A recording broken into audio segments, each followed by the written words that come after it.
Franck Ferrand sur Europe 1, au cœur de l'histoire. Au cœur de l'histoire, c'est le nom de votre rendez-vous quotidien jusqu'à 14h30 avec Franck Ferrand. Bonjour Franck. Bonjour Fatima, bonjour à tous. Nous allons folâtrer doublement au cœur de l'histoire aujourd'hui, puisque nous allons attacher nos pas à ceux d'Alexandre Dumas. Mais celui que l'on appelle Alexandre Dumas père. Père, oui, pour le distinguer de Dumas fils, l'auteur de La Dame aux Camélias. À ce propos, si vous êtes d'accord, je vais même commencer par vous parler d'Alexandre Dumas, grand-père. Allez, si chez vous avez des révélations à nous faire sur ce personnage, n'hésitez pas à nous les envoyer par mail en vous connectant au site de la radio www.europe1.fr et bien entendu sur la page Facebook de l'émission. N'hésitez pas à poser vos questions également. Simone Berthière sera là dans la deuxième partie de cette émission pour y répondre. –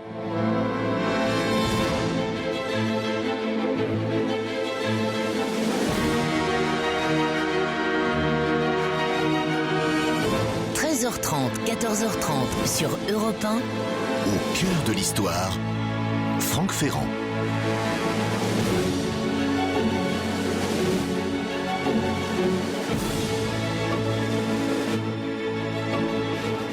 Habits fantastiques, gilets éblouissants, chaînes d'or, dîner de sardanapale, crève les chevaux et aime les femmes.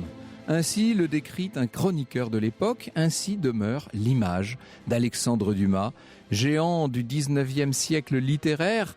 Alexandre Dumas se gargantua des lettres à la peau mate et aux cheveux crépus, mais avant de faire mieux connaissance avec le père des trois mousquetaires, amoureux de la cuisine, vous savez, et des voyages, laissez-moi vous dire deux mots de son propre père, qui s'appelait Thomas Alexandre Dumas. Ce père, si on peut dire le père de ce père hors norme, était un nobliau normand du pays de Caux, Alexandre Antoine Davy de la Pailleterie. Il était allé rejoindre à Saint-Domingue son frère qui avait fait fortune dans diverses plantations et puis il s'était disputé sur place avec son frère et il s'était installé dans une autre partie de l'île, cette île qui aujourd'hui est devenue Haïti. Il avait acheté à prix d'or ce Alexandre Antoine Davy de la Pailleterie, donc le grand-père d'Alexandre Dumas. Il avait acheté une esclave noire, Césette Dumas, qui était une jeune femme d'une grande beauté dont il avait eu 4 enfants, 2 garçons et 2 filles. La belle Césette était morte en 1772 et à ce moment-là, Alexandre Antoine, qui voyait sa situation changer en France parce qu'il bénéficiait d'un héritage, il avait revendu tout ce qu'il possédait sur place à Saint-Domingue et vendu aussi ses propres enfants parce que par leur mère, ses enfants étaient des esclaves.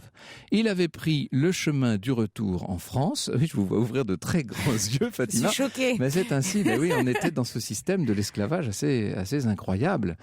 Il est donc rentré en France. Il y avait un de ses fils quand même qu'il avait vendu à Réméré. Il l'avait mis de côté, si l'on peut dire. Et du reste, il va le racheter, c'est vraiment le terme, et le faire venir en France. Ce petit garçon, c'est le fameux Thomas Alexandre, donc le père d'Alexandre Dumas, qui est métis, évidemment. Le tout jeune homme devient apprenti menuisier. Il jouit d'une force herculéenne. On va en parler tout à l'heure. C'était assez phénoménal, la force de ce garçon.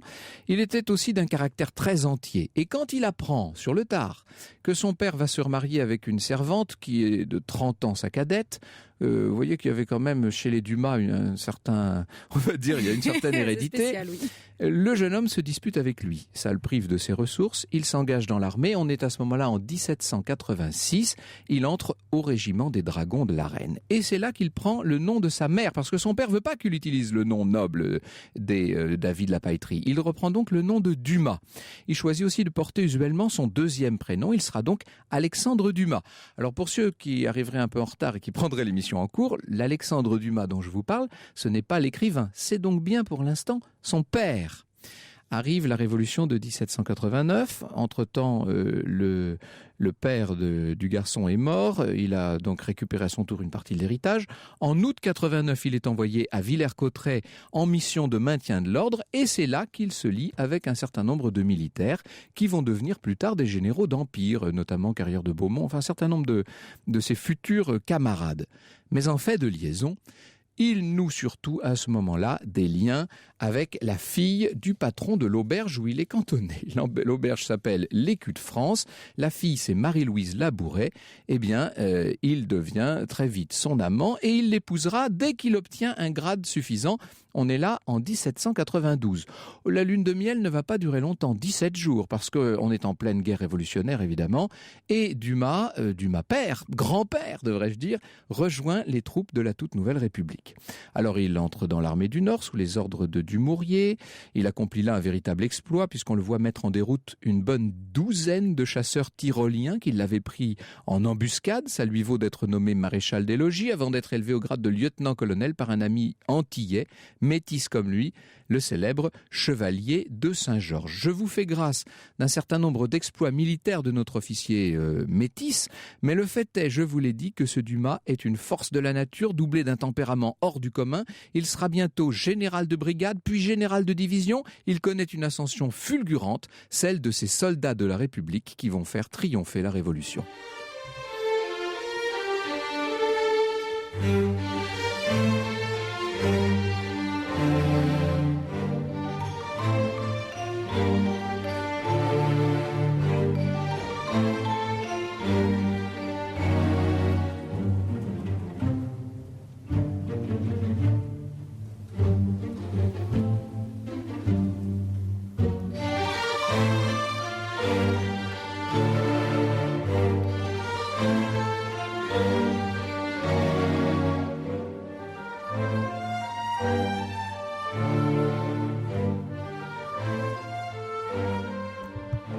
Le singe à l'instant, c'était un extrait de la bande originale du film L'autre Dumas.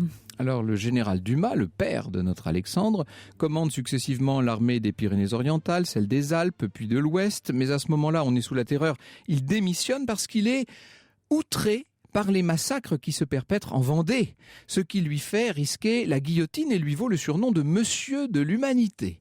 Néanmoins, au moment de Vendémiaire, un peu plus tard, 4 ans plus tard, c'est lui qu'on appelle pour combattre le soulèvement royaliste. Seulement ce jour-là, un essieu de sa voiture rompt sur la route à hauteur de Gonesse et c'est ce qui va permettre à Bonaparte de prendre en fait la tête des opérations. Vous voyez à quoi peut tenir une carrière. Après ça, voilà Alexandre Dumas, grand-père donc, nommé à l'armée de Sambre-et-Meuse avant de se brouiller dans les Alpes avec Kellermann. Il est sur tous les fronts, on le voit assiégé Mantoue. On a l'impression qu'il est tout seul, mais il y a un peu de ça. Il est toujours le premier, toujours au-dessus de la mêlée. Il bat Wurmser, il passe dans le Tyrol et rejoint le général Joubert. Et là, de nouveau, il se couvre de gloire. Il gagne le surnom de Diable Noir qu'il va justifier amplement par son rôle majeur et tellement négligé par les historiens dans la campagne d'Égypte. Ça ne va pas empêcher Bonaparte de le mettre à la retraite d'office en 1802. À l'époque, il n'a que 40 ans. Seulement, on est là au lendemain de l'insurrection de Saint-Domingue, à un moment où l'on évince de l'armée les généraux de couleur. Par suite, là, il faut dire aussi qu'il y a une vraie rivalité entre Alexandre Dumas, grand-père, et Bonaparte.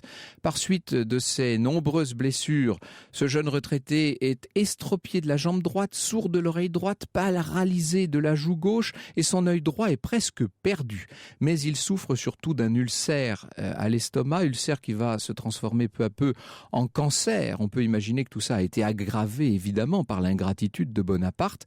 C'est en vérité cette ingratitude qui le terrasse. La seule joie d'Alexandre Dumas, de ce monsieur du père d'Alexandre Dumas dans ce marasme, c'est justement la naissance en 1802, après 2 filles dont une seule avait survécu, la naissance d'un fils, ce petit Alexandre. Je dis petit, mais d'emblée c'est un très gros bébé. J'adorais mon père, confiera plus tard Alexandre Dumas, l'écrivain cette fois. Peut-être à cet âge, ce sentiment que j'appelle aujourd'hui de l'amour n'était-il qu'un naïf étonnement pour cette structure herculéenne et pour cette force gigantesque que je lui avais vu déployer en plusieurs occasions. Peut-être n'était-ce qu'une enfantine et orgueilleuse admiration pour son habit brodé, pour son aigrette tricolore et pour son grand sabre. Aujourd'hui encore, le souvenir de mon père dans chaque forme de son corps, dans chaque trait de son visage, m'est aussi présent que si je l'eusse perdu hier. Au cœur de l'histoire revient dans un instant sur Europe 1. Jusqu'à 14h30, c'est au cœur de l'histoire sur Europe 1. Laissez vos commentaires sur la page Facebook de l'émission. À Franck Ferrand qui vous conte aujourd'hui la vie mouvementée d'Alexandre Dumas. Et le petit Alexandre n'a que 4 ans à peine au moment où son père meurt. Et évidemment, pour sa mère, pour Marie-Louise, c'est un changement de statut, de vie complet. Elle va revenir chez ses propres parents et donc il est élevé par ses grands-parents maternels à Villers, donc à Villers-Cotterêts, qu'on connaît dans l'histoire pour une toute autre raison, mais ça nous entraînerait trop loin. Il faut dire que son grand-père s'est réservé un logement dans l'ancien hôtel de l'Épée. Il vit là, essentiellement entre sa mère et puis cette sœur qui est de 9 ans plus âgée. Il vit les difficultés qui sont celles d'un mulâtre dans la France de l'Empire et de la Restauration, évidemment, parce qu'il n'est pas comme tout le monde, ce petit Alexandre Dumas. À 15 ans, on le destine au notariat. Il entre comme saute-ruisseau, comme on dit, chez un notaire, puis chez un autre. À vrai dire, il s'ennuie à périr, ça n'est pas du tout sa vocation. Il se lie néanmoins d'amitié avec un certain Adolphe de Leven. Ça va jouer un rôle important. Adolphe de Leven, qui est un noble d'origine suédoise et qui, pendant un séjour de 6 mois à Paris, découvre de son côté le monde des lettres, celui des spectacles. Il rentre à Villers-Cotterêts avec vraiment des étoiles dans les yeux. Et de retour, il déclare à son copain « Vous voulez faire fortune ? Faites-vous auteur dramatique. Le théâtre est une mine d'or. » Et voilà les deux amis qui se disent qu'après tout, une pièce de théâtre, c'est pas si difficile. Ils devraient pouvoir réussir à faire ça. Ils vont en écrire 2 pièces, même plus tard une 3e en collaboration. Toutes sont refusées. Ironie, il faut savoir que Alexandre Dumas, bien sûr, va commencer sa carrière par de grands succès au théâtre. Quant à Leven, lui-même, il fera le livret du Postillon de Longjumeau, qui sera sans doute l'opérette la plus célèbre du 19e siècle. Si l'on en croit ses mémoires, à 20 ans, Dumas est un jeune homme très pauvre. Sa mère lui annonce que le patrimoine familial s'élève à 253 francs. Alors il prélève 53, c'est des francs hors de l'époque, mais tout de même, il prélève 53 francs sur cette somme et il décide de partir pour Paris. Il va tenter l'aventure. C'est son côté un peu Rubempré. Il va multiplier. Alors il passe chez le maître de poste, bien entendu, et il joue au billard. Il est très très habile au billard. Il est habile à toutes sortes de choses d'ailleurs, notre Dumas. Et il réussit, en misant sur ses propres coups, il réussit à multiplier cette somme par 12, ce qui fait qu'il arrive avec une petite somme rondelette déjà à Paris.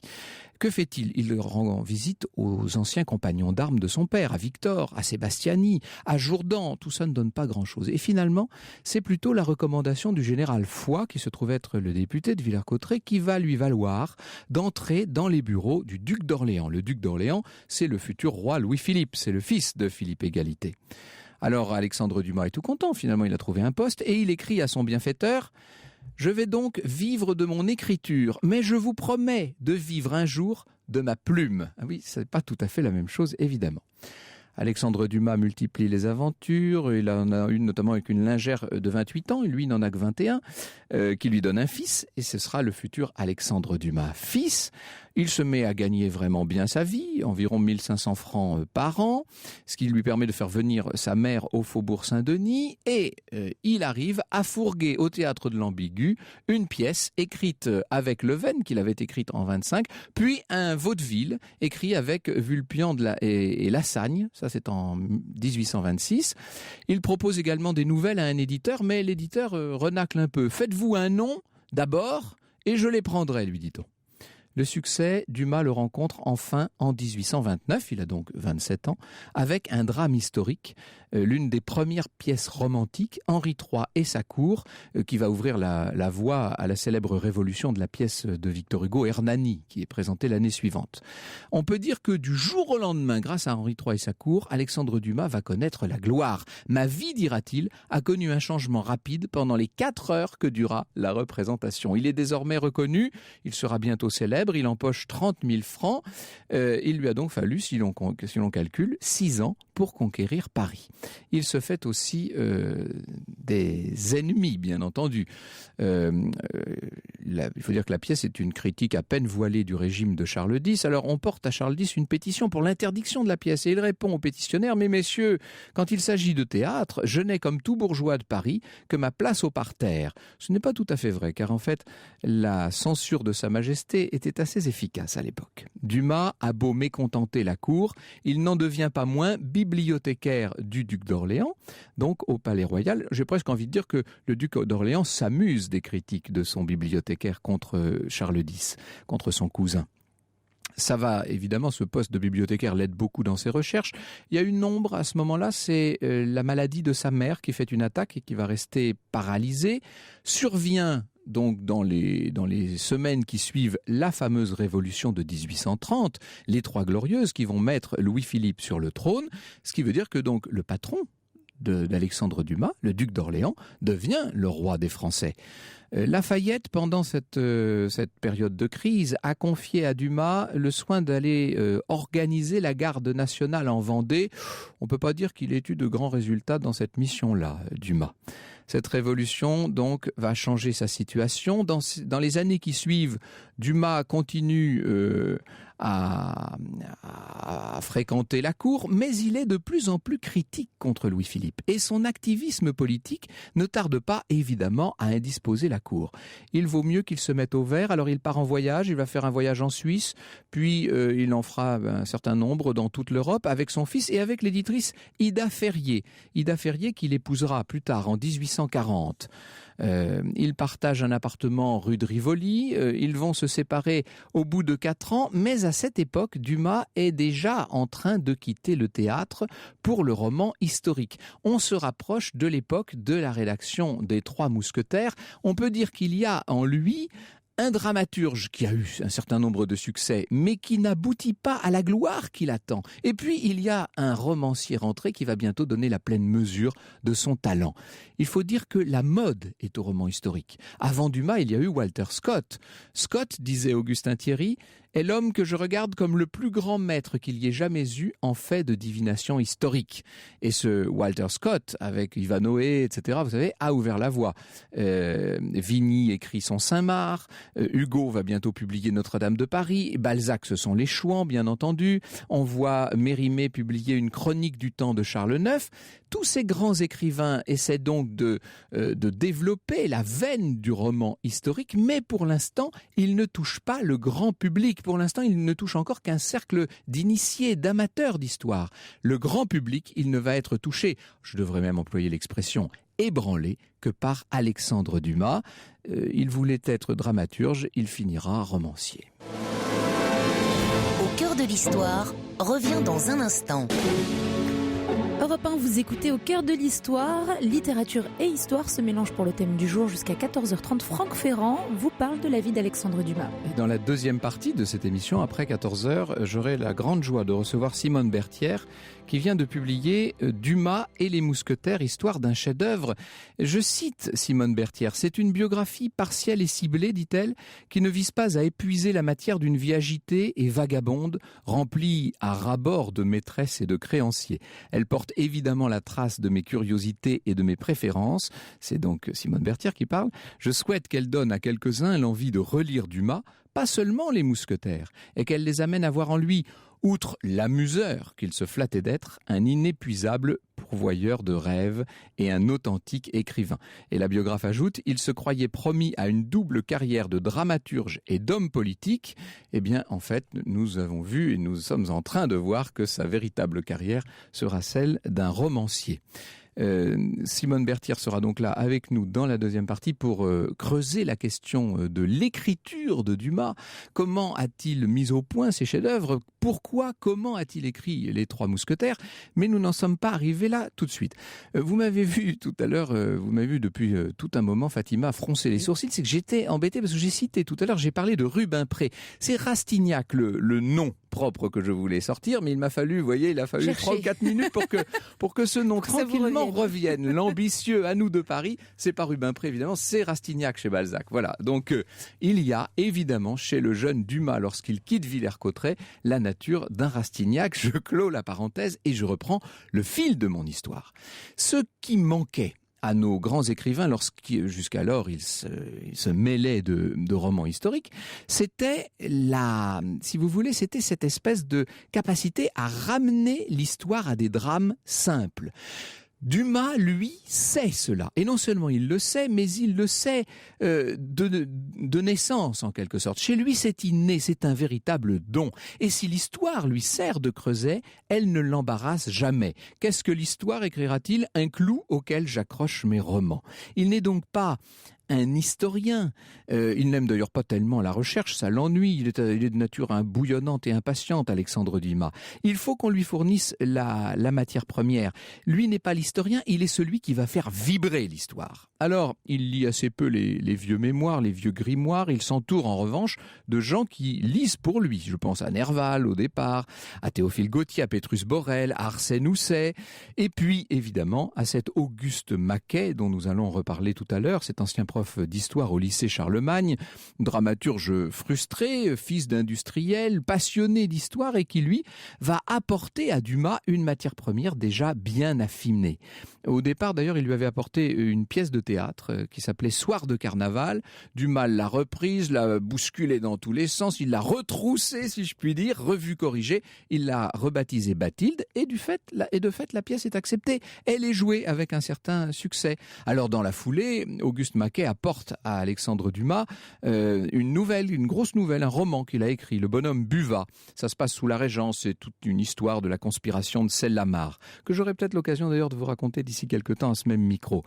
Dumas reprend tout ça, l'étoffe, lui donne de la vie, du suc, et ça devient le Chevalier d'Harmental. Et ce Chevalier d'Harmental est un grand succès, parce que dans ce roman de Dumas et Maquet, devrait-on dire, les personnages, même historiques, sont caractérisés. Ça, c'est un des secrets d'Alexandre Dumas. Il adopte un point de vue sur chacun et il le développe, ce point de vue. Et il l'amplifie et il le tient jusqu'au bout.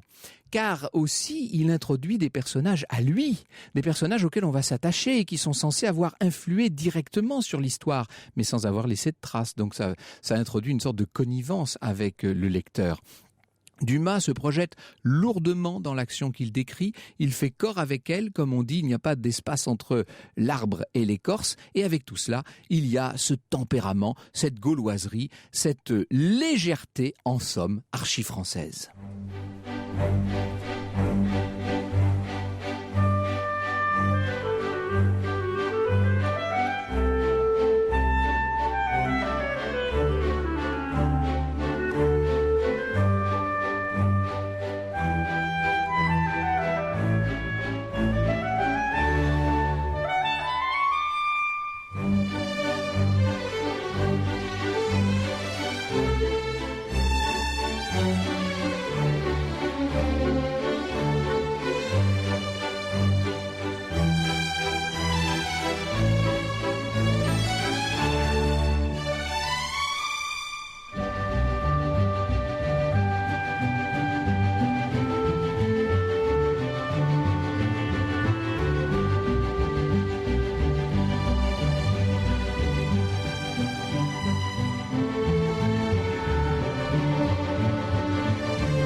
C'était la valse d'Alexandre sur Europe 1, retrouvée sur la bande originale du film L'autre Dumas. On est totalement dans le sujet, finalement. Oui. L'autre Dumas, ce film avec Benoît Poelvoorde et Gérard Depardieu, un film de Safi Nebou. Alors, je vous disais que Dumas a fait une découverte. Oui, on peut dire que dans la compagnie d'Auguste Maquet, il a découvert que l'histoire peut devenir un véritable canevas et même un moteur de roman. Alors il sollicite Maquet, il lui demande une histoire, il va lui falloir des personnages de l'époque de Louis XIII, du Richelieu, de l'Anne d'Autriche, du Buckingham. Évidemment, vous comprenez que tout ça va nous mener vers les mémoires de Monsieur d'Argentan, capitaine-lieutenant de la première compagnie des mousquetaires du roi, en fait des mémoires apocryphes signées Gatien de Courtis. On y revient dans la deuxième partie avec Simone Berthière. Je vous ai dit que j'aimais beaucoup Simone Berthière. J'ai eu l'occasion de vous dire à ce micro souvent que son Mazarin était un véritable monument. Eh bien, ce n'est pas d'un personnage de ce genre, ce n'est pas d'un Mazarin ou d'une Marie Leginska que nous allons parler, c'est bien de notre cher Alexandre Dumas, de cet homme qui faisait vibrer l'histoire.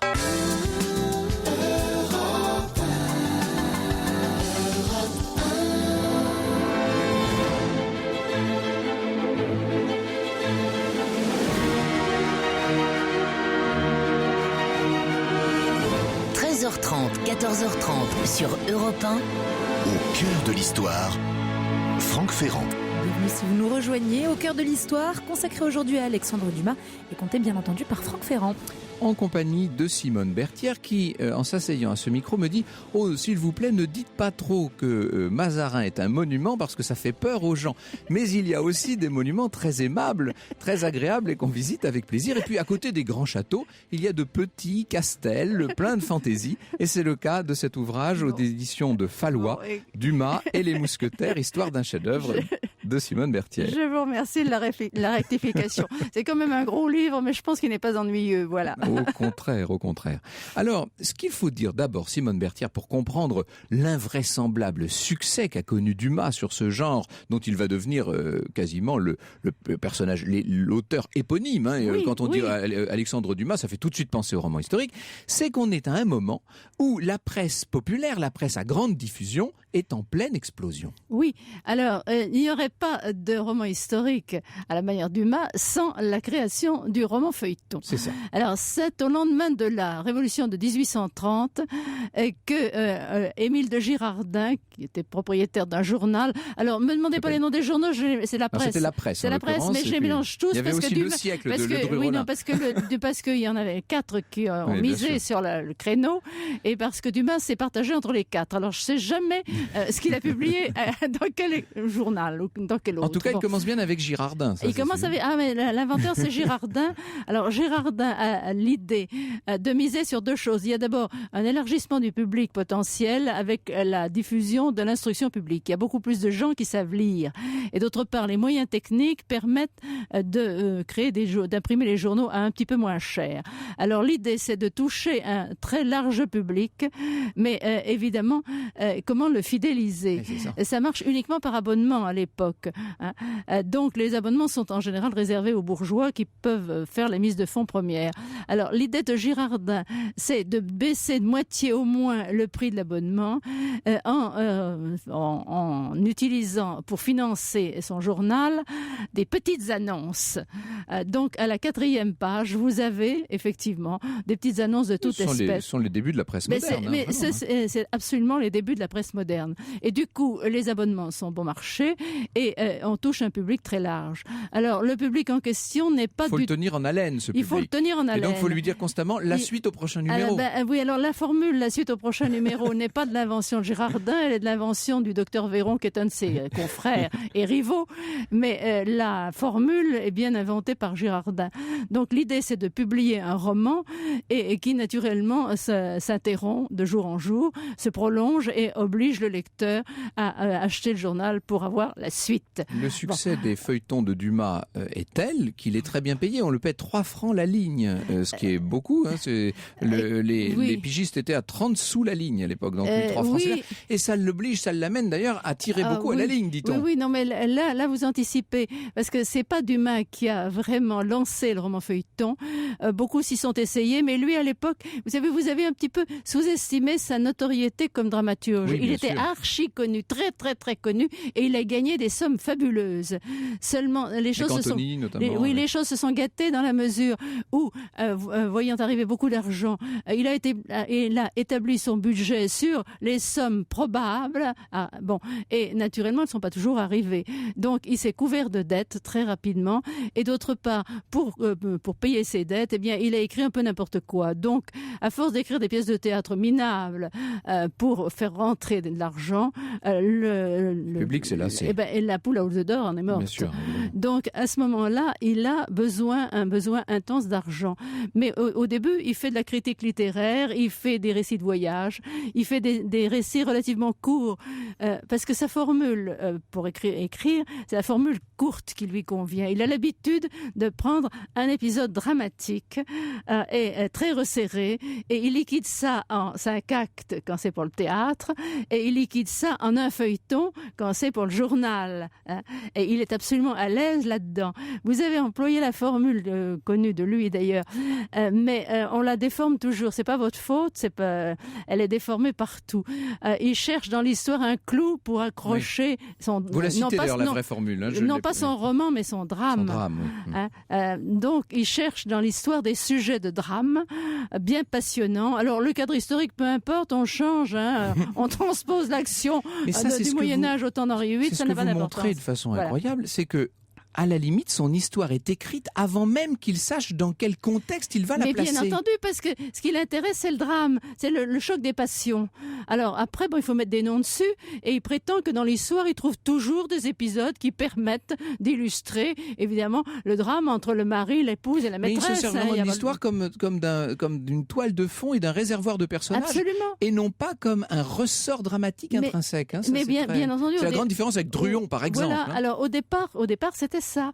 Mais quand il va passer au roman, il va s'apercevoir entre-temps que l'histoire est intéressante. Voilà. Alors, en fait, c'est un travailleur énorme. On oublie toujours.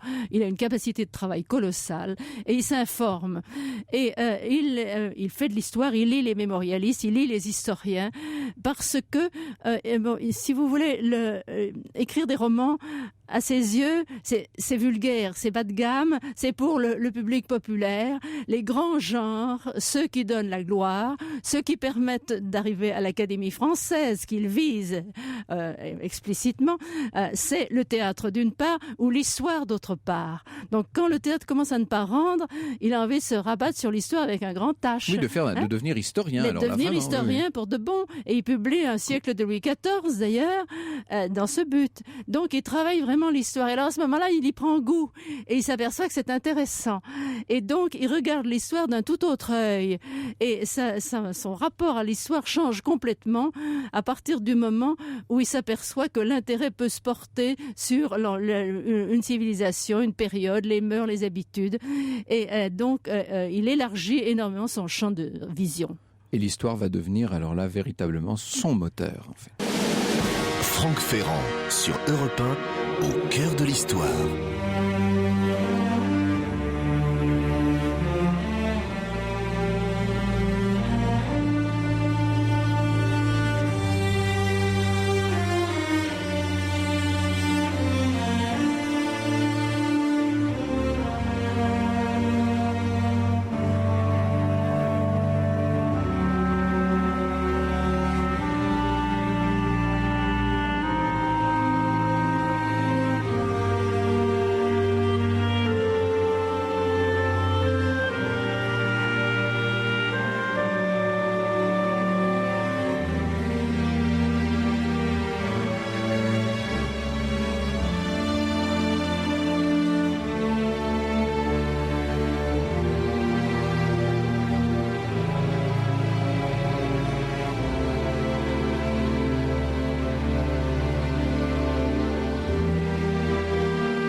La Confession sur Europe 1, l'une des musiques qui illustre le film L'autre Dumas, réalisé par Safine Ebou avec Benoît Poulvord et Gérard Depardieu.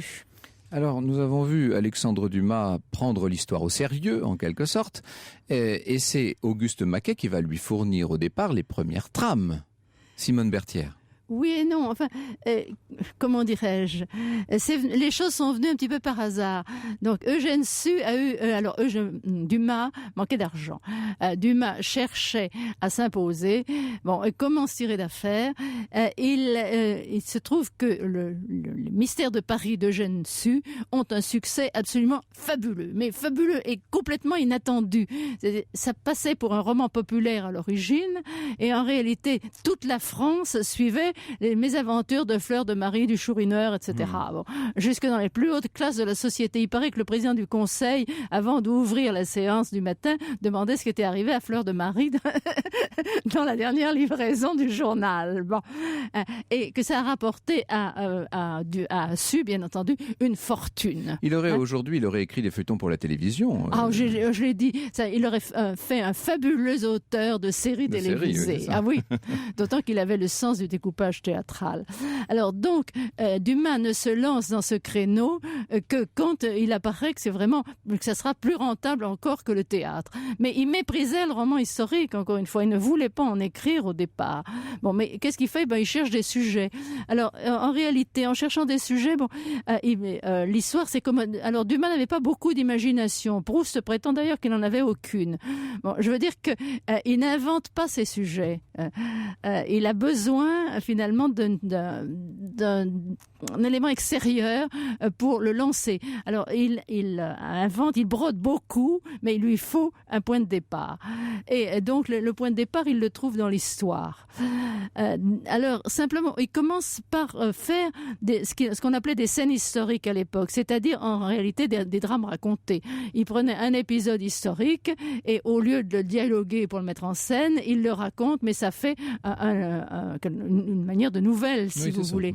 Mais il est obligé quand même de faire, dans ce cas-là, ce qui relève du régisseur de théâtre. C'est le régisseur qui s'occupe des décors, des costumes. Bon, s'il n'y a pas de régisseur, si c'est lui qui raconte, mais il est obligé quand même de se représenter les choses. Et du coup, ça l'intéresse. C'est une des raisons de sa plongée dans le quotidien des siècles passés, dans la réalité concrète. Et je pense que c'est une de ses grandes chances. Alors, il commence par là. Et ensuite, quand il entreprend les premiers romans historiques, il entreprend en même temps La Reine Margot et Les Trois Mousquetaires. Et La Reine Margot, en réalité, c'est de l'histoire romancée. Parce qu'il n'y a pas de personnage fictif dans La Reine Margot. C'est un épisode d'histoire de France qu'il met simplement en roman, c'est-à-dire il raconte, c'est une période, un passage très dramatique d'ailleurs, il raconte et il évoque autour toutes les mœurs, les habitudes de vie, enfin la société du temps d'Henri III. Il avait déjà la documentation puisqu'il avait fait une pièce de théâtre sur la question. Donc vous voyez, les mousquetaires, ça va être autre chose. En fait, ce que je voudrais montrer, c'est que les mousquetaires, au fond, sont un cas isolé dans l'ensemble de sa production historique. Ils ne sont pas toujours représentatifs, finalement. Les Trois Mousquetaires ne sont pas représentatifs du roman historique. Je prétends à la fin que Les Trois Mousquetaires ne sont pas un roman historique. Oui, enfin, je vais jusque-là.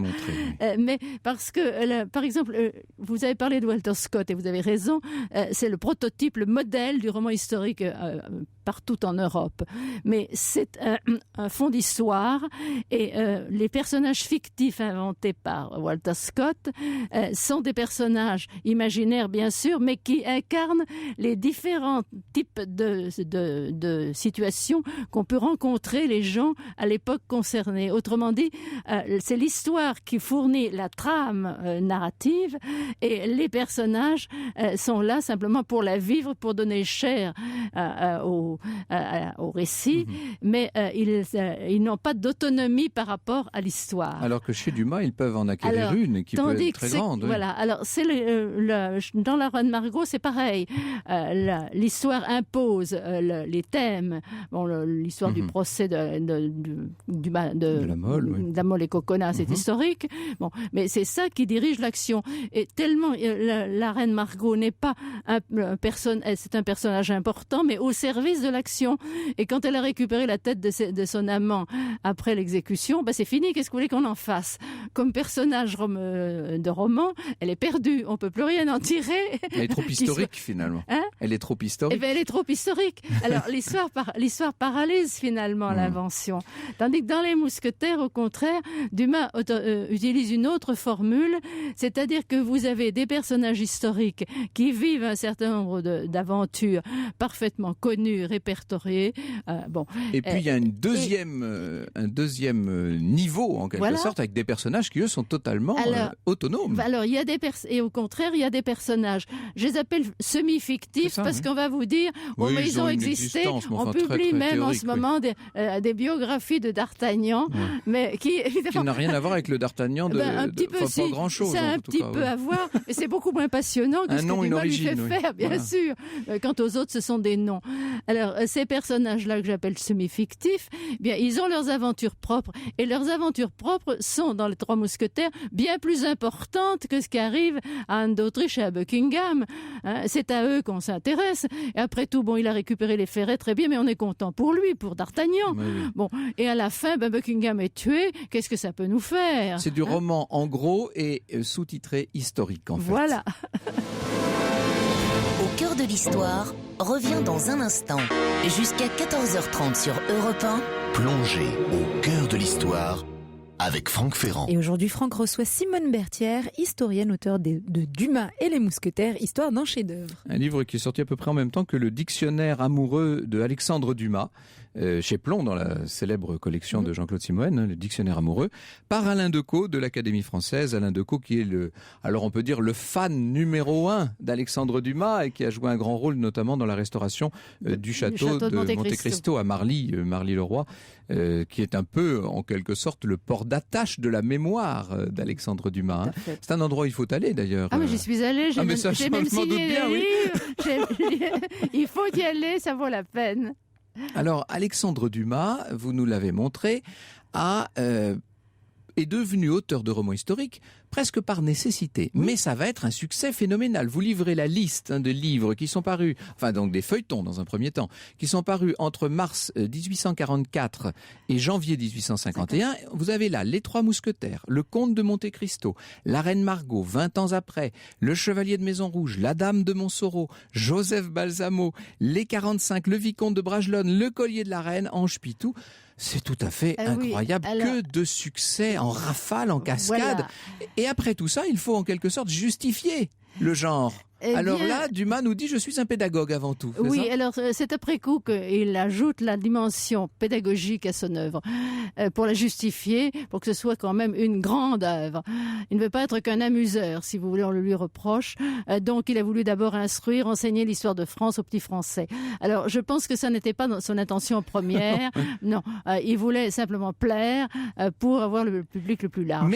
Mais il instruit, mais en fait il instruit parce qu'il fournit aux Français quand même une vision simple en image d'Épinal de l'histoire et qui est une vision qui n'est pas fausse dans son ensemble parce qu'il est fidèle aux grands événements. Il ne triche pas sur eux, il triche sur les dates, mais les grands événements y sont. Et d'autre part, l'image qu'il donne de notre passé est conforme à celle que donnaient les historiens de son temps. Alors on peut ne pas être d'accord, mais lui ne trahissait pas l'histoire. On dit toujours qu'il l'a trahi, c'est pas vrai. Il y a une sorte de fidélité globale à l'histoire dans ses livres. L'histoire ne se borne pas à lui fournir des anecdotes, écrivez-vous. Elle a pour lui un intérêt propre qui le conduit paradoxalement à lui être infidèle, mais pour mieux la servir, car il la recompose et vous montrez admirablement que ce qu'il écrit, c'est une sorte de grande légende française, car non seulement la trame, l'histoire est française, mais la façon de vivre les choses, à la fois cette espèce de